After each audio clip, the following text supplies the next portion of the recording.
Sunday ശാലോമിലേക്ക് സ്വാഗതം. ഞാൻ Jose John Mallikassery. കഴിഞ്ഞ ഞായറാഴ്ച വൈകിട്ട് ഹമാസ് ഭീകരർ ഗാസ റീജിയനിൽ നിന്ന് ഇസ്രയേലിൻ്റെ എഷ്കലോൺ റീജിയനിലേക്ക് 10 റോക്കറ്റുകൾ അയക്കുകയുണ്ടായി. അതിൽ മിക്കവാറും റോക്കറ്റുകൾ അയൺ ഡോം സിസ്റ്റം തടഞ്ഞു വെച്ചുവെങ്കിലും 2 എണ്ണമെങ്കിലും അയൺ ഡോം സിസ്റ്റം കടന്നു കയറി ഈ എഷ്കലോൺ റീജിയനിൽ വന്ന് പതിക്കുകയും നിരവധി കാറുകൾക്ക് കേടുപാടുകൾ സംഭവിക്കുകയും ചെയ്തു. കാറുകൾ പാർക്ക് ചെയ്ത റീജിയനിലാണ് വന്ന് വീണത്. അവരങ്ങനെ പ്രത്യേക ലക്ഷ്യത്തോടൊന്നും അവരയക്കുകയാണ്. അതെവിടെ വന്ന് വീഴുന്നു അതിനനുസരിച്ച് പരിക്കുകളുണ്ടാവും. അപ്പോൾ അത് കാറുകളുള്ള റീജിയനിലാണ് വന്ന് വീണത്. കൂടാതെ സൈറൻസ് മുഴങ്ങിയതുകൊണ്ട് ആളുകളൊക്കെ ബങ്കറുകളിലേക്ക് നീങ്ങിയിരുന്നു. ഒരാൾക്ക് മാത്രം നശിപ്പിക്കപ്പെട്ട റോക്കറ്റിൻ്റെ സ്പ്ലിൻറ്റേഴ്സ് വീണിട്ട് ഒരാൾക്ക് പരിക്ക് പറ്റുകയുണ്ടായി.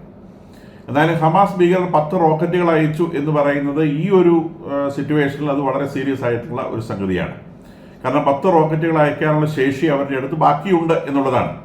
ഇപ്പം ഹമാസിൻ്റെ ഒരു വക്താവ് എന്ന നിലയ്ക്ക് ജിഹാദ് താഹ എന്നൊരാൾ അൽ ജസീറ ടെലിവിഷനോട് പറഞ്ഞത്, ഞങ്ങൾക്ക് ഇപ്പോഴും റോക്കറ്റുകൾ അയക്കാനുള്ള ശേഷിയുണ്ട്, ഹമാസ് തകർന്നു പോയിട്ടില്ല എന്ന് ഇസ്രായേൽ മനസ്സിലാക്കണമെന്നുള്ളതാണ്.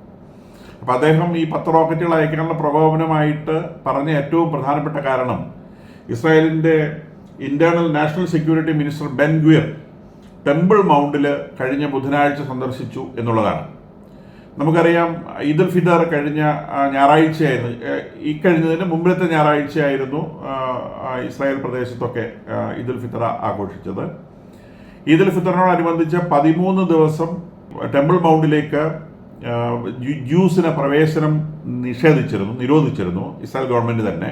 കാരണം അവിടെ ജ്യൂസും മുസ്ലിംസും തമ്മിലുള്ള കോൺഫ്ലിക്റ്റുകൾ ഒഴിവാക്കുക എന്ന ലക്ഷ്യത്തോടെ 13 ദിവസത്തേക്ക്, നമ്പർ ഓർത്ത് വയ്ക്കുന്നതിലാണ് 13 ദിവസത്തേക്ക് ജ്യൂസിന് പ്രവേശനം ഗവൺമെൻറ് തന്നെ നിരോധിച്ചിരുന്നു. ആ നിരോധനം നീങ്ങിയത് മൺഡേയാണ്. ആ നിരോധനം നീങ്ങിയതിന് തൊട്ട് പിന്നാലെ ബുധനാഴ്ച ഈ ബെൻഗ്വീറും അദ്ദേഹം ആ സിസ്റ്റത്തിൻ്റെ ടെമ്പിൾ മൗണ്ടിൻ്റെ നിയന്ത്രണമുള്ള റാബി ഷിംഷോൺ എൽബോണിനും കൂടെ ഒരു ചെറിയ സംഘം ഈ ടെമ്പിൾ മൗണ്ട് സന്ദർശിക്കുകയുണ്ടായി. ഈ ടെമ്പിൾ മൗണ്ട് സന്ദർശിച്ച ഈ ഇദ്ദേഹത്തിൻ്റെ പ്രവൃത്തി, അത് നൽകിയ പ്രകോപനമാണ് അവസാനത്തെ ശ്വാസമെടുത്തും പൊരുതാൻ ഈ ഹമാസ് ഭീകരരെ പ്രേരിപ്പിച്ചത്. അപ്പോൾ ഹമാസ് ഭീകരരുടെ ഡ്രൈവിംഗ് ഫോഴ്സ് എന്താണെന്ന് നമുക്ക് ഇതിന് മനസ്സിലാവും. ഇപ്പോൾ ഇറാനിൻ്റെ പിന്തുണയാണ് ഹമാസ് ഫോഴ്സിനെ ഇവിടേക്ക് നയിച്ചതെന്നൊക്കെ ഞാൻ കഴിഞ്ഞ വീഡിയോയിൽ പറഞ്ഞിരുന്നു. $500 മില്യൺ ചെലവഴിച്ച് ഇറാൻ മെനക്കെട്ട് ഹമാസിനെ പരിശീലിപ്പിച്ചെടുത്തതിൻ്റെ ആഫ്റ്റർ ഇഫക്റ്റാണ് ഹമാസ് ഇസ്രായേൽ പ്രവേശിച്ചതെന്നും അവിടെ നാശനഷ്ടങ്ങളെ, എല്ലാ തരത്തിലുള്ള നാശനഷ്ടങ്ങൾ, കാരണം അവരവിടെ ചെയ്യാൻ ശ്രമിച്ചത് വംശഹത്യയാണ്, അക്ഷരാർത്ഥത്തിലുള്ള വംശഹത്യയാണ് ചെയ്തത്. അതായത് കയറി കാണുന്നവരെ എല്ലാം കൊന്നുകളയുകയോ സ്ത്രീകളെയൊക്കെ മാനഭംഗപ്പെടുത്തുകയോ കുഞ്ഞുങ്ങളെ ലൈംഗികമായി ദുരുപയോഗം ചെയ്യുക, എല്ലാ തരത്തിലുള്ള മ്ലേച്ഛ പ്രവൃത്തികളും ഒരു വംശത്തെ ഒരറ്റം മുതൽ ഇല്ലായ്മ ചെയ്തുകൊണ്ട് മുന്നേറുന്ന ഒരു സംഗതിയാണ് നമ്മൾ ഒക്ടോബർ 7, 2023 കണ്ടത്. നേരെ പറഞ്ഞ് ഇസ്രായേലിൻ്റെ ഒക്കെ പ്രവർത്തി അവർ ബോംബൊക്കെ ചെയ്യുന്നുണ്ട്. പക്ഷെ അവർ ബോംബ് ചെയ്താൽ പോലും ഇതുപോലത്തെ ഒരു ഉദ്ദേശത്തോടല്ല അവരത് ചെയ്യുന്നത്. ഇവിടെ ഇറാന്റെ ലക്ഷ്യം എന്ന് പറയുന്നത് ജ്യൂസ് എന്ന് പറയുന്ന ആളുകളെ, അവരെത്ര പേരുണ്ടോ ആ മുഴുവൻ ആളുകളെയും ഈ ഭൂമുഖത്ത് നിന്ന് കൊന്നു തള്ളുക എന്നുള്ള ലക്ഷ്യത്തോടെയാണ് ഇറാൻ ഈ പ്രവൃത്തിയിൽ ഏർപ്പെട്ടിട്ടുള്ളത്. ഈ മിഡിൽ ഈസ്റ്റിലുള്ള എല്ലാ പ്രഷറിൻ്റെയും എല്ലാ ടെൻഷൻ്റെയും അടിസ്ഥാന കാരണം ഇറാന്റെ ഈ ചിന്തയാണ്. ലോകത്തിന് ഭൂമിയുടെ മുകളിൽ ജ്യൂസ് ഉണ്ടാവാൻ പാടില്ല, ജ്യൂസ് എന്ന് പറയുന്ന വംശത്തെ തുടച്ചു നീക്കണം, കഴിയുമെങ്കിൽ ക്രിസ്ത്യാനികളെയും കൊന്നു തീർക്കണം. ഈ ഒരു മതപരമായ ഇറാന്റെ ചിന്ത മാത്രമാണ് ഇന്ന് മിഡിൽ ഈസ്റ്റിൽ നിലനിൽക്കുന്ന എല്ലാ ടെൻഷൻ്റെയും അടിസ്ഥാന കാരണം. അപ്പം നമ്മളെ കൊല്ലാൻ ഒരാൾ ശ്രമിക്കുമ്പോൾ, നമ്മളെ അവസരം കിട്ടിയാൽ കൊല്ലാൻ ഒരാൾ തക്കം പാർത്തിരിക്കുകയാണ്, നമുക്ക് എന്ത് ചെയ്യാൻ പറ്റും? നമുക്ക് അയാളെ കൊല്ലുക എന്ന് നിവൃത്തിയുള്ളൂ. ഇപ്പം ഇസ്രായേലിൻ്റെ മുമ്പിലുള്ള ഓപ്ഷനാണ്. ഇസ്രായേലിനെ കൊല്ലാൻ വേണ്ടി ഹമാസ് എന്ന് പറയുന്നത് ഇറാന്റെ ഒരു കൈയാണ്, ഹിസ്ബുള്ള എന്ന് പറയുന്ന ഇറാന്റെ വേറൊരു കൈയാണ്, ലഷ്കർ പാലസ്തീനികളുടെ മറ്റ് ഇതുപോലുള്ള തീവ്രവാദ സംഘടനകളൊക്കെ ഇറാന്റെ മറ്റ് കൈകളാണ്. ഈ ഓരോ കൈകളും ഇറാനിൽ നിന്ന് നീണ്ടുവരുന്നവയാണ്. ഈ കൈകളെ ഓരോന്നിനെയും തല്ലി ഒടിക്കുക, പരിപൂർണമായിട്ട് നീക്കം ചെയ്യുക എന്നല്ലാതെ അതിനോട് ഒരു തരത്തിലുള്ള ക്ഷമ കാണിക്കാൻ അവർക്ക് നിവൃത്തിയില്ല. കാരണം അവർ ക്ഷമിക്കാൻ നിന്നാൽ അവർ കൊല്ലപ്പെടും എന്നുള്ളതാണ് അവരുടെ അവസ്ഥ. അമേരിക്കയുടെ അവസ്ഥ ഇത് തന്നെയാണ്. ഇറാൻ ഒരു ന്യൂക്ലിയർ ബോംബ് ഉണ്ടാവുകയും ആ ന്യൂക്ലിയർ ബോംബ് അമേരിക്കയിൽ എത്തിക്കാനുള്ള മിസൈൽ ഫെസിലിറ്റി അവരെ ആർജിക്കുകയും ചെയ്താൽ നാളെ അമേരിക്കയിൽ ആറ്റം ബോംബ് വീഴും, അല്ലെങ്കിൽ ന്യൂക്ലിയർ ബോംബ് വീഴും. ഈ ഒരു ഭയത്തിൽ നിന്നാണ് അമേരിക്ക ഇറാനെ ആക്രമിക്കാൻ വരുന്നത്. അല്ലാണ്ട് ഇറാനോട് പ്രത്യേകിച്ച് എന്തെങ്കിലും ഉള്ളതുകൊണ്ടല്ല. ലോകത്തിലെ ആറ്റം ബോംബ് ഫെസിലിറ്റി ഉള്ള ന്യൂക്ലിയർ ബോംബ് ഫെസിലിറ്റിയിൽ ഉള്ള ധാരാളം രാജ്യങ്ങൾ, ഇന്ത്യ അടക്കമുള്ള രാജ്യങ്ങളുണ്ട്. ഇവയൊന്നും ആരും ആക്രമിക്കുന്നില്ലല്ലോ. കാരണം ഇന്ത്യ ആരെ ആക്രമിക്കാൻ അങ്ങോട്ട് പോകില്ല എന്ന് എല്ലാവർക്കും അറിയാം. നമ്മൾ ബോംബുണ്ടാക്കി വെച്ചാൽ ആരുടെയും തല കൊണ്ടിടാനല്ല. നമ്മളെ ആരെങ്കിലും ഉപദ്രവിച്ചാൽ നിവൃത്തികേട് വരുന്നൊരു സാഹചര്യത്തിൽ മാത്രം എടുത്ത് തിരിച്ചു പ്രയോഗിക്കാനുള്ളതാണ്. ഒരിക്കലും ഇന്ത്യ ആദ്യം അണ്വായുധം ഉപയോഗിക്കുകയില്ല എന്നുള്ളത് ഇന്ത്യയുടെ പോളിസിയാണ്. ഇന്ത്യയെ പോലത്തെ ഒരു രാജ്യത്തിന് അതിനുള്ള മനക്കരുത്തുണ്ട്. അവർ പറഞ്ഞ വാക്ക് പാലിക്കാനുള്ള മനക്കരുത്തുണ്ടെന്ന് ലോകത്ത് എല്ലാവർക്കും അറിയുന്ന കാര്യമാണ്. ഇറാനെ പോലെ ഒരു തരത്തിലും വിശ്വസിക്കാനാവാത്ത ഒരു രാജ്യത്തിൻ്റെ കയ്യിൽ ന്യൂക്ലിയർ ബോംബ് ഉണ്ടായാൽ അവർ ജ്യൂസിനെയും ക്രിസ്ത്യാനികളെയും ഭൂമുഖത്ത് നിന്ന് തുടച്ചു നീക്കണം എന്നുള്ള ഒരു വിശ്വാസ പ്രമാണത്തിൽ വിശ്വസിക്കുന്നവരായതുകൊണ്ട് ജ്യൂസിനെയോ ക്രിസ്ത്യാനികളെയോ കൊന്നാൽ അവർക്ക് സ്വർഗത്തിൽ പോകാൻ സാധിക്കുമെന്ന് വിശ്വസിക്കുന്നത് കൊണ്ട് അവരുടെ ദൈവം എന്ന് അവർ വിചാരിക്കുന്നയാള് ജ്യൂസിനെയും ക്രിസ്ത്യാനികളെയും കൊല്ലാൻ അവരെ ഏൽപ്പിച്ചിട്ടുണ്ട് എന്നവർ വിശ്വസിക്കുന്നിടത്തോളം കാലം അവരുടെ കയ്യിൽ ഇത്തരം ഒരു ആയുധം വയ്ക്കാൻ നിവൃത്തിയില്ല. അതുപോലെ തന്നെ ഗാസയിൽ ഹമാസിന് പ്രസൻസ് ഉള്ളപ്പോൾ ഇസ്രായേൽക്കാർക്ക് ഒരിക്കലും ഉറങ്ങാൻ സാധിക്കില്ല. കാരണം എപ്പോൾ ഇസ്രായേൽക്കാരുടെ കഴുത്തിറക്കാൻ സാധിക്കുമെന്ന് ചിന്തിച്ചുകൊണ്ടാണ് ഗാസയിൽ ഹമാസ് ജീവിക്കുന്നത്. അതുകൊണ്ടാണ് ഗാസയിൽ നിന്ന് മുഴുവൻ പാലസ്തീനികളെയും ഒഴിവാക്കുക എന്ന ഒരു ചിന്തയിലേക്ക് അമേരിക്കയും ഇസ്രായേലും എത്തിപ്പെട്ടത് എന്ന് മനസ്സിലാക്കണം.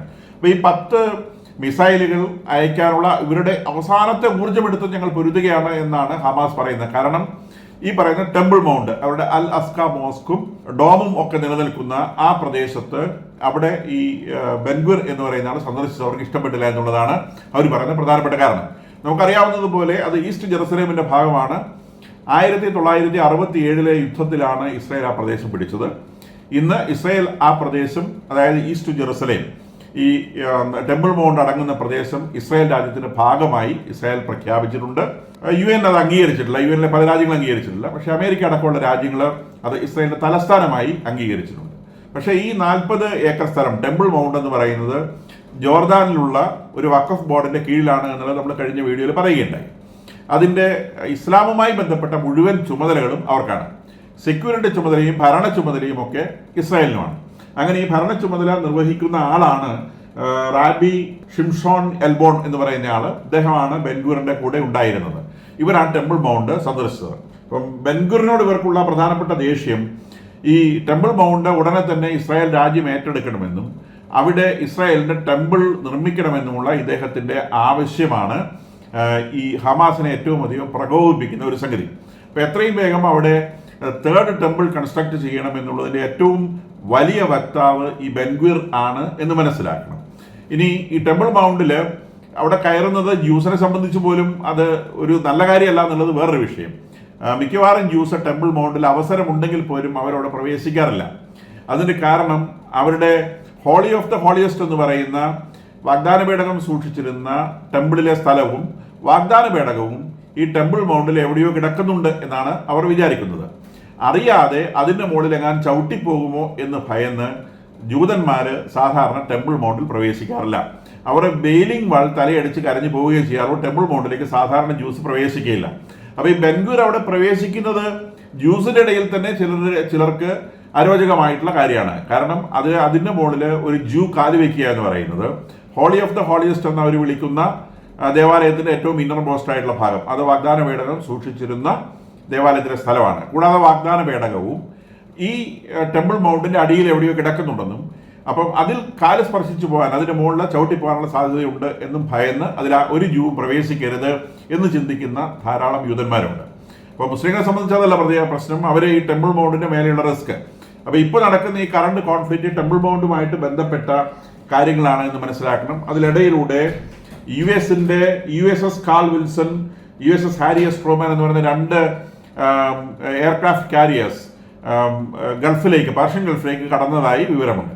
അവർ റെഡ് സീയിലായിരുന്നു ഉണ്ടായിരുന്നത്. റെഡ് സീയിൽ നിന്ന് അവർ ഗൾഫ് ഓഫ് ഒമാൻ വഴി ഇറാന്റെ തീരത്തേക്ക്, ഇറാന്റെ വളരെ ക്ലോസ് ആയിട്ടുള്ള തീരത്തേക്ക് ഈ 2 കപ്പലുകളും പ്രവേശിച്ചു കഴിഞ്ഞതായി വിവരം ലഭിക്കുന്നുണ്ട്. അതിനിടയിലൂടെ ഇറാൻ അതിന്റെ സമീപസ്ഥമായിട്ടുള്ള രാജ്യങ്ങൾക്ക് Iraq, Kuwait, United Arab Emirates, Qatar, Turkey, Bahrain ഇത്രയും രാജ്യങ്ങൾക്ക് വാണിംഗ് കൊടുത്തിട്ടുണ്ട്. ഈ രാജ്യങ്ങളുടെ ഏതെങ്കിലും സഹായം US-ന് ഇറാനെ ആക്രമിക്കുന്ന കാര്യത്തിൽ ലഭിക്കുകയുണ്ടായാൽ അത് ഇറാനെതിരെയുള്ള ആക്രമണമായി പരിഗണിക്കുകയും ഈ രാജ്യങ്ങൾ ഇറാൻ ആക്രമിക്കുകയും ചെയ്യും എന്ന് ഈ രാജ്യങ്ങൾക്ക് ഇവരെ വാണിംഗ് കൊടുത്തിട്ടുണ്ട്. ഇറാൻ വാണിംഗ് കൊടുത്തിട്ടുണ്ട്. രാജ്യങ്ങൾ ഇതൊക്കെയാണ്: Iraq, Kuwait, United Arab Emirates, Qatar, Turkey, Bahrain. അപ്പോൾ ഈ രാജ്യങ്ങൾക്ക് വാണിംഗ് കൊടുക്കുക വഴി ഇവരോടും കൂടി ഒരു യുദ്ധ പ്രഖ്യാപനമാണ് വാസ്തവത്തിൽ ഇറാൻ നടത്തിയിട്ടുള്ളത്. കാരണം അമേരിക്കയുമായി ഒരു കോൺഫ്ലിക്റ്റിലേക്ക് എത്തിക്കഴിഞ്ഞാൽ ഈ രാജ്യങ്ങളുടെ ഒക്കെ എയർ സ്പേസ് അമേരിക്ക ഉപയോഗിക്കും നിശ്ചയമായും. കാരണം ഇവിടെ എല്ലാം അമേരിക്ക എയർ ബേസ് ഉണ്ട്. അമേരിക്കയുടെ ആ പ്രദേശത്ത് ഏറ്റവും വലിയ എയർബേസ് ഉള്ളത് ഖത്തറിലാണെന്ന് നമുക്കറിയാം. ആ എയർബേസിൽ ഏകദേശം 11,000-ഓളം US മിലിറ്ററി പേഴ്സൺസ് ഉണ്ട് സ്ഥിരമായിട്ട്. 11,000 US പട്ടാളക്കാർ ഖത്തറിൽ ഈ എയർബേസിലുണ്ട്. കൂടാതെ 500-ഓളം വിമാനങ്ങളുണ്ട്. ഇറാന് മൊത്തമായിട്ട് 100-400 വിമാനങ്ങളേ ഉള്ളൂ, അതൊക്കെ പഴയതാണ്. ഇവിടെ ഈ ഒരു എയർബേസിന് മാത്രം 500 വിമാനം കിടപ്പുണ്ട്. എയർക്രാഫ്റ്റ് കാരുകൾ 4-5 ചുറ്റുവട്ടത്ത് കിടപ്പുണ്ട്. ഇറാന്റെ തൊട്ട് മുറ്റത്ത് പോയിട്ട് ഒരെണ്ണം കിടപ്പുണ്ട്. കൂടാതെ ഈ പറയുന്ന രാജ്യങ്ങളിൽ ഇറാഖില്, കുവൈറ്റില്, യുണൈറ്റഡ് അറബ് എമിറേറ്റ്സില്, ഖത്തറില്, ടർക്കിയില്, ബഹ്റൈനിലൊക്കെ, കൂടാതെ സിറിയയിലും പിന്നെ എയർബേസുകൾ അമേരിക്കയ്ക്കുണ്ട്. ഇവിടെയെല്ലാം വിമാനങ്ങളുണ്ട്, പട്ടാളക്കാരുണ്ട്. സിറിയയിൽ പോലും അമേരിക്കയ്ക്ക് പട്ടാളക്കാരുണ്ട് എന്നുള്ള കാര്യം മനസ്സിലാക്കേണ്ടത്. കൂടാതെ ഇസ്രായേൽ അവിടെയുണ്ട്. ഇനി ഇവരുടെ വാണിങ്ങിനകത്ത് ടർക്കി വരുന്നുണ്ട്. ഇതിന്റെ റീസൺ എന്താണെന്ന് വെച്ചാൽ ടർക്കി യൂറോപ്യൻ രാജ്യങ്ങളുടെ കൂട്ടത്തിൽപ്പെടുന്ന രാജ്യമാണ് ടർക്കി. അപ്പോൾ അതുകൊണ്ട് തന്നെ അതും അമേരിക്കൻ ചേരിയിലുള്ള രാജ്യമാണ്. അപ്പോൾ ഒരു ആക്രമണം ഉണ്ടായിക്കഴിഞ്ഞാൽ ഈ ഇറാൻ എന്ന് പറയുന്ന ഒറ്റ രാജ്യം മാത്രമാണ് അവിടെ ഉള്ളത്. ബാക്കിയുള്ളത് മുഴുവൻ അമേരിക്കൻ പട്ടാളക്കാരുടെ പ്രസൻസ് ഉള്ള അമേരിക്കൻ എയർബേസുകളുള്ള രാജ്യങ്ങളാണ്. ഡിഗോ ഗാസയിൽ നിന്ന് മാത്രമല്ല അമേരിക്ക ഓപ്പറേറ്റ് ചെയ്യാൻ സാധിക്കുക എന്നുള്ള മനസ്സിലാക്കണം. ഇറാന്റെ മുറ്റത്ത് നിന്ന് പോലും ഓപ്പറേറ്റ് ചെയ്യാൻ അമേരിക്കയ്ക്ക് സാധിക്കും. പ്ലസ് നമ്മൾ കഴിഞ്ഞ വീഡിയോയിൽ പറഞ്ഞ ഇസ്രായേലിൻ്റെ വലിയ ലൈവായിട്ടുള്ള പ്രസൻസ് അവിടെയുണ്ട്. അപ്പം ഒരു യുദ്ധഭീതി വളരെ വലുതായിട്ട് ഇറാന്റെ മുമ്പിൽ ഇങ്ങനെ വന്നുകൊണ്ടിരിക്കുകയാണ്. ഇന്ന് ഏത് നിമിഷമാണ് അവിടെ ഒരു യുദ്ധം പൊട്ടിപ്പുറപ്പെടുക. യുദ്ധം എന്ന് പറഞ്ഞാൽ ഇറാന്റെ ന്യൂക്ലിയർ സൈറ്റുകൾ ആക്രമിക്കപ്പെടുക എന്നുള്ളതാണ് അമേരിക്കയെയും ഇസ്രായേലിനെ സംബന്ധിച്ചുള്ള ഭാഷ്യം. ഇറാനെ സംബന്ധിച്ച് ഇറാൻ എന്താണ് തിരിച്ചു ചെയ്യാന്ന് പറയാൻ പറ്റില്ല. അവർക്ക് ചെയ്യാൻ പറ്റുന്ന അവർ ചെയ്യും. ആരെയൊക്കെ അവർക്ക് പറ്റില്ല. അവരുടെ ചുറ്റുമുള്ളതെല്ലാം അവർക്ക് ഇപ്പം ഈ ഞാൻ രാജ്യങ്ങളുടെ പേര് വായിച്ചപ്പോൾ അവരുടെ ശത്രുക്കളുടെ കൂട്ടത്തിൽ പെടാത്തതായിട്ട് ഇതിനകത്ത് ആരുമില്ല.